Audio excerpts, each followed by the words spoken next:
Hello, my dear friend. I hope you are doing great. Welcome to my channel. If you have not subscribed it, please subscribe it. Press the bell icon. Hit the like button also. Friends, today I will start from the 31st question of the art and culture. As you know, we have already covered 30 questions in our previous video. If you have not watched, please visit all of that. And friends, I have created playlist regarding history question, geography questions, political science question, economic questions, and so on. Please visit all of that will boost your confidence regarding competitive exams, especially UPSC and the state PCS. 31st question से start करते हैं. With reference to the state disaster response fund which was recently in the news, consider the following statements. State disaster response fund के बारे में बात की गई है जो न्यूज़ में था. फर्स्ट स्टेटमेंट है, it was constituted under the disaster management act 2005. DM act जो है 2005 के अंडर क्या इसको कॉन्स्टिट्यूट किया गया था. The annual central contribution to the state disaster response fund is release as per the recommendation of the finance commission. क्या finance commission की रिकमेंडेशन पे ही जो state disaster fund relief fund है रिलीज किया जाता है. थर्ड है, a state can not use the funds from the SDRF from the disaster in the state which are not included in notified list of the disaster of the ministry of home affair. मतलब MHA जो ministry of home affair है वो list जारी करती है कि ये disaster है, इनमें ही एसडीआरएफ यूज हो सकता है क्या, बाकी में यूज नहीं हो सकता क्या. इनमें से कौन सा स्टेटमेंट करेक्ट है. फ्रेंड्स, आप साथ के साथ अटैम्प्ट करते रहिए, आपका कॉन्फिडेंस बूस्ट होगा जिससे आप क्वेश्चन पेपर को ईजी से ठीक कर पाएंगे, आपको कोई प्रॉब्लम नहीं आएगी. अगर अटैम्प्ट नहीं करोगे तो आपको चीज़ें भूल जाने की संभावना रहेगी. ए है फर्स्ट एंड सेकंड, बी है सेकंड, सी है फर्स्ट एंड थर्ड और डी है फर्स्ट सेकंड एंड थर्ड. तो इसका करेक्ट आंसर ए है. रिसेंटली क्या है, न्यूज़ का क्वेश्चन है ये कि प्राइम मिनिस्टर ने अनाउंस किया था कि that states can spend 50% of the SDRF for the covid relief. The earlier limit was 35. पहले लिमिट 35% थी, अब 50% हो गया कि जो स्टेट डिजास्टर रिलीफ फंड है उसको कोविड-19 के रिलीफ के लिए यूज़ कर सकते हैं. फर्स्ट स्टेटमेंट करेक्ट है. State disaster response fund constituted under the DM act 2005 can be use only for the meeting expenditure for providing immediate relief to the victims during the notified disaster. मतलब जो MHA ने disaster define कर रखी है उनको immediate relief देने के लिए उनको बंदों को इसलिए एसडीआरएफ बनाया जाता है. It is the primary fund available to the state government for response to the notified disaster to meet the expenditure for providing immediate relief. immediate relief देने के लिए पहला फंड होता है एसडीआरएफ स्टेट के पास. स्टेटमेंट 2 करेक्ट है. इसमें बोला गया है centre contribute 75% of the SDRF allocation for the general category states. मतलब जनरल कैटेगरी के लिए सेंटर कंट्रीब्यूट करता है 75% of the SDRF for the general category state. मतलब अगर जनरल कैटेगरी के स्टेट हैं तो स्टेट के लिए सेंटर 75% फंड देता है और 90% क्या है आपका स्टेट्स एंड यूनिटरी जो स्पेशल स्टेटस मिला हुआ है उनके लिए 90% तक देते हैं, जैसे जम्मू कश्मीर, उत्तराखंड, सिक्किम या Himachal Pradesh. The 2 annual central contribution release in the 2 equal instalment. 2 instalment में पैसा मिलता है and as per the recommendation of the finance commission. Finance commission recommend करता है, उसी बेस पे पैसा मिलता है. थर्ड स्टेटमेंट इनकरेक्ट है. स्टेट गवर्नमेंट में use up to the 10% of the fund. मतलब 10% तक वैसे यूज कर सकते हैं under the SDRF for providing the immediate relief to the victims of the natural disaster that consider to be disasters within the local context in the state which were not included notified list of the disaster of the MHA. जो MHA ने लिस्ट जारी नहीं की है, अगर उससे extra कोई स्टेट कंसीडर करता है कि ये डिजास्टर है तो उसके लिए 10% जो एसडीआरएफ का यूज़ कर सकते हैं वो स्टेट.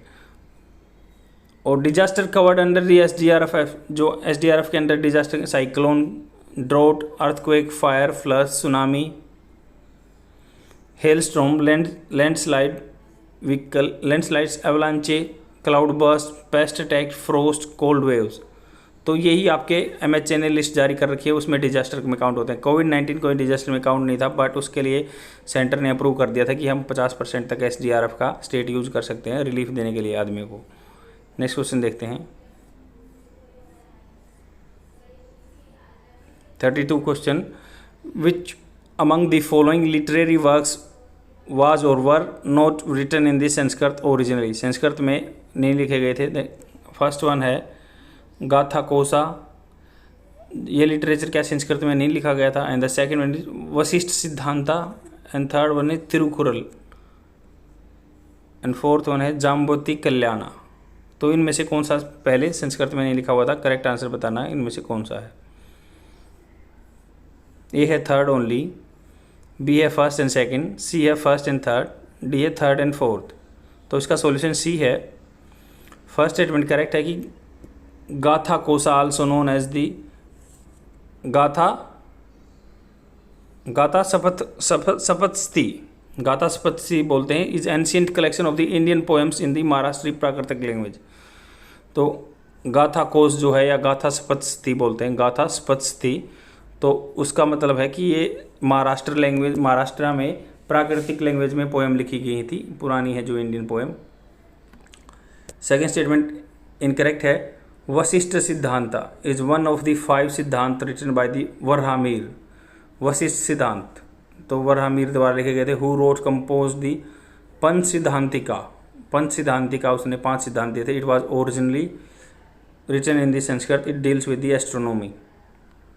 तो वराहमिर ने एस्ट्रोनॉमी के बारे में याद किया, आपको याद रखना पड़ेगा कि वराहमिर है जो अमीर है वो एस्ट्रोनॉमी, ऐसे ट्रिक से याद रख सकते हैं, जो अमीर है वो एस्ट्रोनॉमी के बारे में बात करते हैं, गरीब आदमियों को तो खाने के भी लाले पड़ जाते हैं। And third statement is Thirukkural is a deductive work of the Sangam age. आपको पता है कि संगम जो लिटरेचर है एज में तमिल लैंग्वेज में लिखा गया है, और ये एक बहुत ही इंपॉर्टेंट महत्वपूर्ण डिडक्टिक वर्क है। It was written by the Thiruvalluvar and consist of the values on the virtue, wealth and love.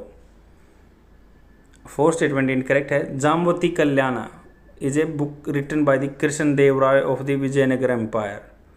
Jambavati Kalyan है जो कृष्ण देव राय विजयनगर एम्पायर के द्वारा, it was originally written in the Sanskrit, Sanskrit में लिखी गई थी ये। नेक्स्ट क्वेश्चन देखते हैं। With reference to the reign of the Palas consider following statements. पालों का शासन के बारे में बात की गई है।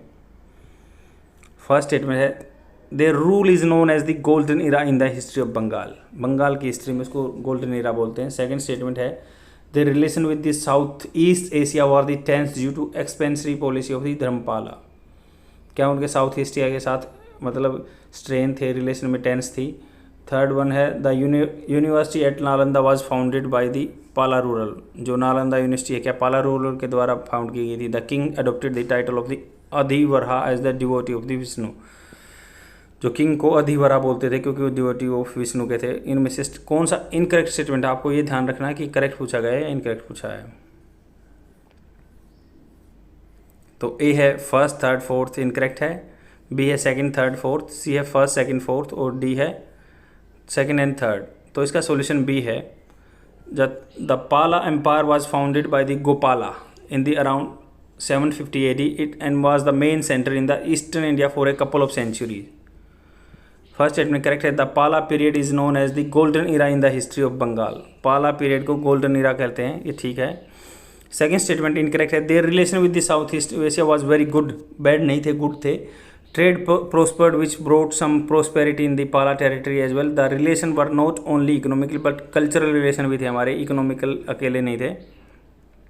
जो शैलेंद्रा किंग जावा और सुमात्रा आइलैंड के बारे में बात करते हैं, जो जावा का शैलेंद्रा किंग था उसने एम्बेसडर भेजा था देवपाला के पास। Third question in statement incorrect है। Dharmapala establish the Vikramashila. आप धर्मपाल नाम एक लोकल नाम आपके अड़ोस पड़ोस में होगा तो उसको याद रख सकते हैं। धर्मपाल ने विक्रमशिला यूनिवर्सिटी बनाई थी। नालंदा यूनिवर्सिटी तो कुमार गुप्ता डायनेस्टी ने बनाई थी। फोर्थ स्टेटमेंट इनकरेक्ट है। The title of the Adivaraha was adopted by the Pratihara ruler जो थे प्रातिहारा ने अधिवरा जो टाइटल दिया था। They were devotees of the Vishnu. जो अधिवरा थे प्रातिहारा रूरल थे, जो अधिवरा विष्णु के डिवोटी थे, उन्हें अधिवरा टाइटल दिया गया था। नेक्स्ट क्वेश्चन देखते हैं। 34 क्वेश्चन देखते हैं। कंसीडर फॉलोइंग पेयर्स दिए हुए हैं, जैसे फेस्टिवल और स्टेट दिया हुआ है। लोसार फेस्टिवल मणिपुर में मनाया जाता है क्या। सेकंड वन इज कांगचिंगपा, कांगचिंगबा नागालैंड में बनाया जाता है। खराची पूजा तिरुपना में बनाया जाता है। Which of the pairs is correctly match, कौन सा पेयर करेक्ट मैच है, आप अपना आंसर मार्क कीजिए। ए है फर्स्ट एंड सेकंड, बी है सेकंड एंड थर्ड, सी है थर्ड ओनली, डी है सेकंड ओनली। तो इसका करेक्ट आंसर सी है। पहला जो लोसार है वो अरुणाचल प्रदेश में और लद्दाख में मनाया जाता है। It is related to Tibetan Buddhism. It is a celebrated of the Tibetan new year. मतलब अरुणाचल प्रदेश और आपका लद्दाख में मनाया जाता है ये। और ये लगाओ तिब्बत का फर्स्ट न्यू ईयर रहता है, उसको लोसार बोलते हैं। तो आप इसको ऐसे लोसार हिंदी में लिखोगे लोसार, तो आप इसको ऐसे याद रख सकते हैं। लोसार तिब्बत के न्यू ईयर को बोलते हैं और ये अरुणाचल प्रदेश और आपका लद्दाख एरिया में मनाया जाता है। सेकंड स्टेटमेंट भी इनकरेक्ट मैच है। जो कांगचिंगबा और रथ यात्रा भी बोलते हैं इसको। कांगचिंगबा आपका मणिपुर लैंग्वेज में बोला जाता है, हिंदी में इसको रथ यात्रा बोलते हैं। रथ यात्रा is the biggest Hindu festival celebrate in the state of Manipur. It is observe for the conjugative 8 years. मतलब ये मनाया जाता है, ऑब्जर्व देखा जाता है कंजुगेटिव लगातार 8 साल। This festival is basic the Manipur version of the रथ यात्रा festival celebrated in the Puri. जो आपका जगन्नाथ यात्रा जो पुरी में मनाई जाती है उसका ही एक स्मॉल वर्जन लगा लो, मणिपुर में होता है। And the third statement is Kharchi Puja. Kharchi Puja is celebrated in Tripura. It is festival where the 14 gods that comprise the dynastic deity of the Tripuri community as worshipped. मतलब इसमें 14 गोड 14 भगवानों को पूजा जाता है त्रिपुरा में। नेक्स्ट क्वेश्चन देखते हैं 35th question. Consider following statements with reference to the Sayyid dynasty. Sayyid dynasty के बारे में स्टेटमेंट दिया हुआ है। First one is Mubarak Shah was the founder of the Sayyid dynasty. Mubarak Shah Sayyid dynasty के फाउंडर थे। सेकंड है they were descendant of the central Asian Turk. वो डिसेंडेंट थे सेंट्रल एशियन टर्क्स के। थर्ड है Ziauddin Barani wrote Tarikh i Mubarak Shahi. Tarikh i Mubarak shahi a book on the Sayyid dynasty. तो इसमें से कौन सा स्टेटमेंट करेक्ट है? ए है फर्स्ट ओनली, बी है सेकंड ओनली, सी है सेकंड एंड थर्ड और डी है फर्स्ट सेकंड एंड थर्ड। तो उसका करेक्ट आंसर बी है। The Sayyid dynasty was the fourth dynasty of the Delhi Sultanate. ये फोर्थ डायनेस्टी है with the 4 rulers ruling from the 1414 to 1451। मतलब जैसे क्या है, मैंने पहले अपने वीडियो में भी बताया कि 5th डायनेस्टी आपकी लोधी डायनेस्टी थी, जो दिल्ली सल्तनत की लास्ट डायनेस्टी थी। उससे पहले सैयद डायनेस्टी और इसके बाद मुग़ल आ गए थे। 1526 के बाद जब पानीपत की पहली लड़ाई हुई थी तब यहाँ पे बाबर आ गए थे। तो उससे पहले लोधी डायनेस्टी से पहले सैयद डायनेस्टी थी। सैयद डायनेस्टी के बाद ही इब्राहिम लोधी ने अपनी डायनेस्टी बनाई थी। तो ये 1414 से 1451 तक थी। फर्स्ट स्टेटमेंट इट करेक्ट है। The Sayyid dynasty was the founded by the Khizr Khan. Sayyid dynasty Khizr Khan के द्वारा बनाई गई थी। Who was the governor of the Multan. Multan देश का गवर्नर था। Deputy of the Timur in India. जो तैमूर यहाँ पे इसको डिप्टी बना के चले गए थे। सेकेंड स्टेटमेंट है Sayyid family was the descendant of the central Asian Turk. जो सैयद फैमिली थी सेंट्रल एशियन टर्क्स की फैमिली थी। और थर्ड स्टेटमेंट इनकरेक्ट है। Mubarak Shah had patronise Yahiya bin Ahmad Sirhindi who was the author of the Tarikh i Mubarak शाही। तो मुबारक शाह ने पैटर्नाइज किया, मतलब उसका पैतृक की तरह पिता की तरह देखभाल की। और यहिया बिन अहमद सरहिंदी, ये बंदे का नाम है Yahiya bin Ahmad Sirhindi who was the author of the Tarikh i Mubarak Shahi. Ziauddin Barani was the author of the Tarikh i Firoz Shahi. Also called the Tarikh i Firoz शाही। मतलब तारीख ए फिरोज शाही का जो राइटर था जियाउद्दीन बरानी और तारीख ए मुबारक शाही का राइटर है यहिया बिन अहमद सरहिंदी। तो आप इससे याद रख सकते हैं, जो मुबारक शाह को हिंदी में लिखा गया था, इससे आपको याद रहेगा सरहिंदी ने लिखा था। और जो जियाउद्दीन बरानी है वो शाही, उसने तारीख फिरोज शाही लिखी थी। नेक्स्ट क्वेश्चन देखते हैं 36 question. Consider following statements regarding Bharatanatyam dance. And friends, आपको आर्ट एंड कल्चर में डाटा याद ही करना पड़ेगा, इसका कोई अल्टरनेट भी नहीं है। बट ये है कि आप यहाँ पे क्वेश्चन अटेम्प्ट करोगे तो आपको याद रहेगा लंबे टाइम तक, और क्वेश्चन पेपर आपका एग्जाम के टाइम अच्छा रहेगा। Abhinaya Darpana is the one of the main resources of the study of the technique and grammar of the body movement in the Bharatanatyam dance. मतलब भरतनाट्यम डांस में जो बॉडी के मूव होते हैं, टेक्निक्स यूज होते हैं, उनके लिए अभिनय दर्पणा लिखा गया है। Second statement, it is characterised by the Ekaharya Lasyam style. तो क्या ये जो इसका कैरेक्टर है एकचार्य लास्याम स्टाइल से इसको दर्शाते हैं। थर्ड वन है the first item in his dance is Thillana. क्या फर्स्ट आइटम उसके डांस में थिलाना है? कौन सा स्टेटमेंट करेक्ट है? ए है फर्स्ट ओनली, बी है फर्स्ट एंड सेकंड, सी है सेकंड एंड थर्ड, और डी है फर्स्ट सेकंड एंड थर्ड। तो इसका करेक्ट आंसर बी है। स्टेटमेंट 1 करेक्ट है। जो अभिनय दर्पणा बाय दी नंदीकेश्वरा, अभिनय दर्पण नंदीकेश्वरा जी ने लिखी थी।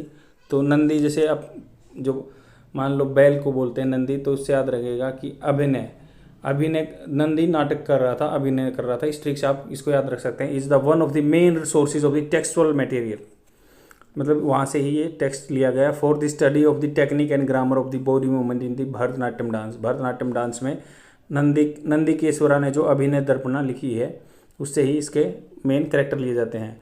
Bharatanatyam is also characterised by the Ekaharya Lasyam style in which one dance play many different roles. तो इसका एकचार्य लास्याम बोलते हैं इसको, जो एक डांसर बहुत सारे कैरेक्टर प्ले करता है। थर्ड स्टेटमेंट निकलेगा the first dance item is the Alarippu. First Alarippu literary meaning is to adorn with the flowers, मतलब फूलों से आप उसको सुसज्जित कर रहे हैं। It is invocatory piece of the performance which includes basic dance posture and accompanied by the rhythmic syllable. मतलब आपका एक लय में, सुर में, साथ में आवाज़ भी बोली जाती है और पोस्चर भी दिया जाता है। It is mean to seek blessing of the gods. Blessing of the gods, भगवान की ब्लेसिंग्स लेने के लिए ये आपका जो है डांस आइटम अलारिपू बोलते हैं इसको, अलारिपू। और थिलाना इज़ द कंक्लूडिंग स्टेज। मतलब अलारिपू तो फर्स्ट स्टेज होगी आपकी, और थिलाना क्या है? लास्ट स्टेज है, कंक्लूड जब परफॉर्मेंस टॉप हो रही है। कंप्राइज प्योर डांस नृत्य with the exuberant movement and intricate होता है कॉम्प्लिकेटेड रिदमिक वेरिएशन, रिदम में वेरिएशन होगा। नेक्स्ट क्वेश्चन देखते हैं। तो ये आपकी फर्स्ट परफॉर्मेंस जो है उसका नाम दिया हुआ है या लास्ट स्टेज के नाम दिया हुआ है।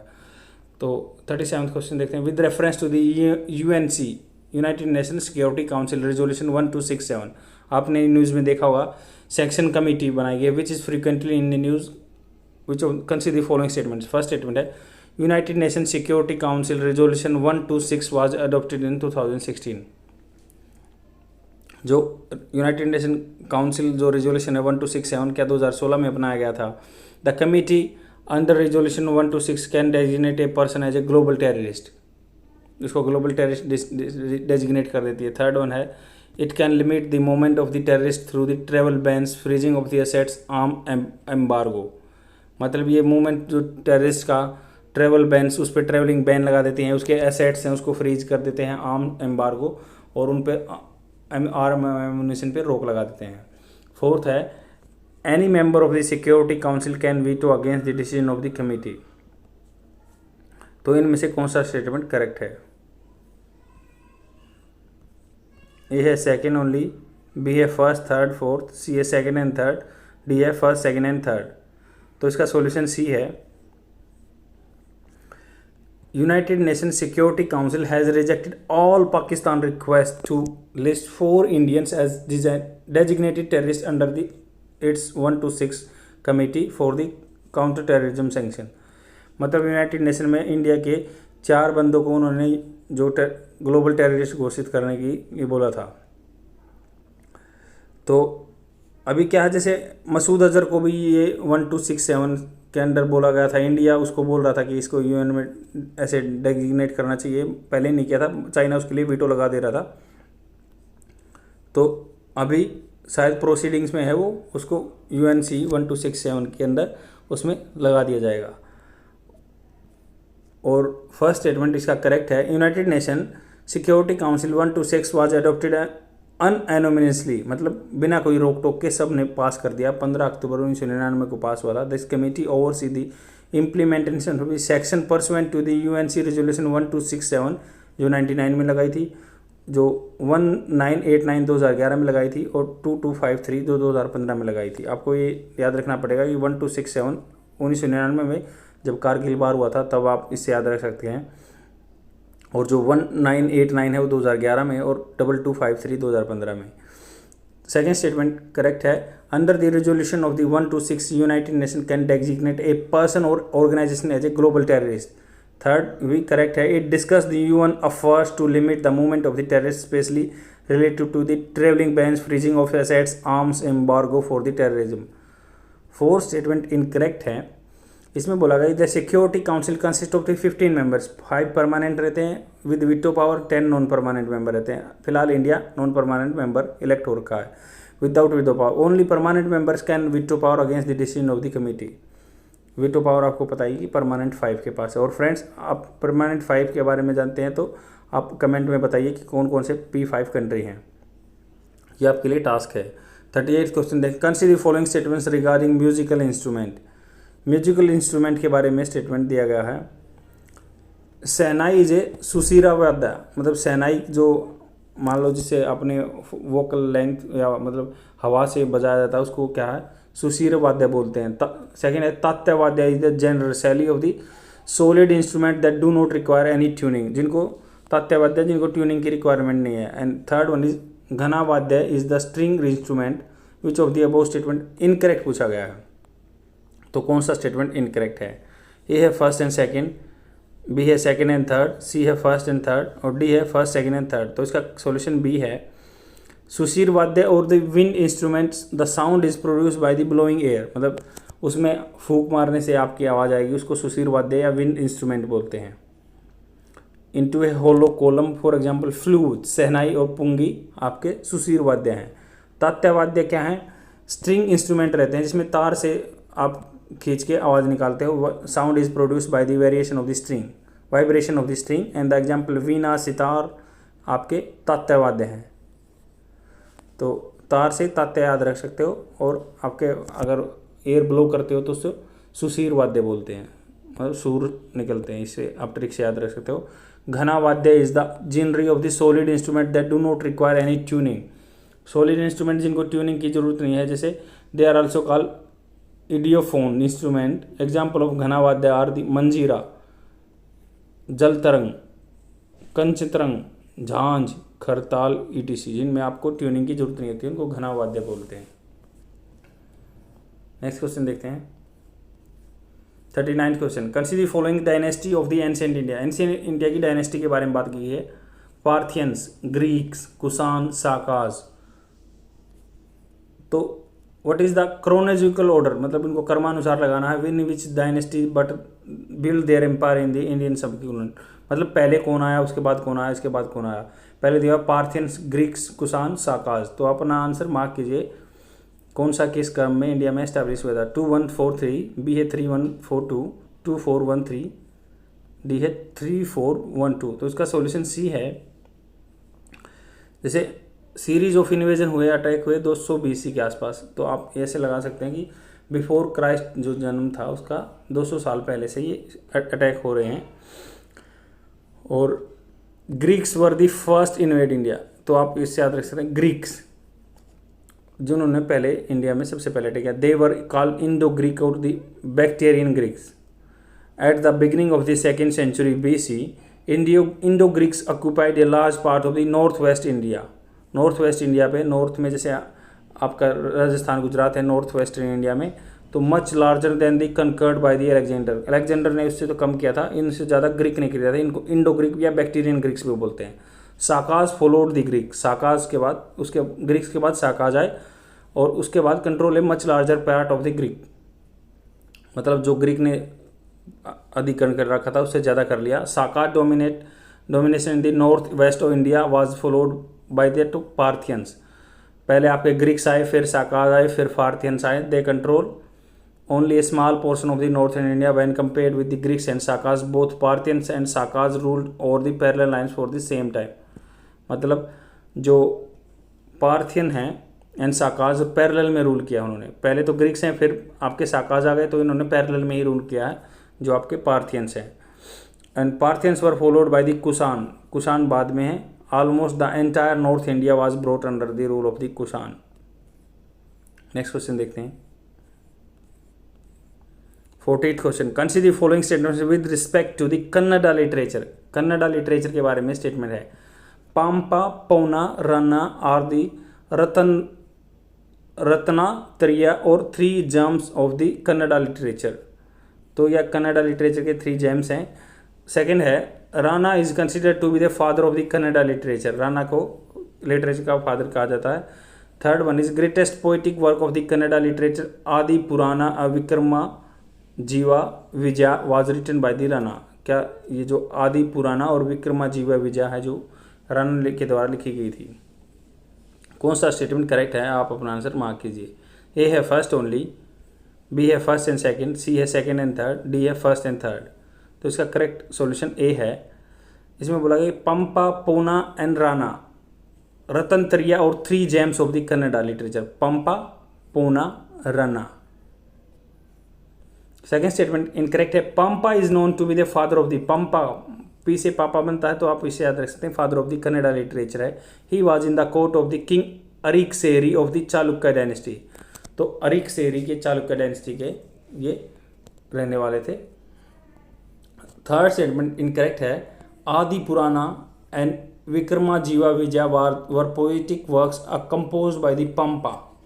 तो इसलिए फादर ऑफ कन्नड़ा लिटरेचर बोला जाता है. राणा हैज ऑथर्ड अजिंथा पुराना. अजिंथा पुराना. आपको ये नेम याद रखने, इनका कोई अल्टरनेट नहीं है. ये आपका हिंदी में आंसर प्रोवाइड किया हुआ है. That is all for today. I will come tomorrow with more questions, and please share my video among your friends so that they can get benefited within the free amount, because whatever I am providing here, that is very precise content and it is provided by the good prestigious institution. And friends who are not able to purchase this course, I am providing all the data within the free amount. Please share my video among your friends. Bye.